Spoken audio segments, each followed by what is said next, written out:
మీ అన్నయ్య జేబులో దొంగతనం చేస్తున్నావు? దొంగతనం కాదు వదినా, కాలేజ్ ఫీజు కట్టాలని తీసుకున్నా. అడిగి తీసుకుంటే తీసుకున్నట్టు. నువ్వు ఇప్పుడు చేసిందని దొంగతనమే అంటారు. ఇది నాకు అలవాటే వదినా. నేను ఎప్పుడు అన్నయ్యని అడగకుండానే తీసుకుంటాను. అడిగి తీసుకుంటేనే తింటాడు. అదంతా ఇంతకు ముందు. ఇప్పుడు నేను ఒక దాన్ని ఉన్నాను కదా, ఇంక నుంచి నీకేం కావాలన్నా నన్ను అడగాలి, నా పర్మిషన్ తీసుకోవాలి. అర్థమైందిగా? జేబులో పెట్టు. అలాగే. ఇప్పుడు అడుగుతున్నా వదినా, కాలేజ్ ఫీజు కట్టాలి, ఒక 600 కావాలి. డబ్బులు లేవు, గిబ్బులు లేవు, బయటికి వెళ్ళు. రాజు,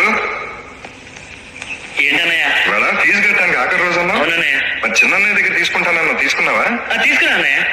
వాళ్ళు లేడు కదరా. చిన్నదో పిలిచి మరీ ఇచ్చిందన్నయ్య. సరే సరే, ఇది ఉంచు. వద్దన్నయ్య, ఖర్చులు కానీ 200 ఎక్స్ట్రా ఇచ్చింది. సరేరా, ఉంచు. రాజు, ఇక నుంచి నీకు డబ్బు కావాలంటే నా జేబు నుంచి మాత్రమే తీసుకో.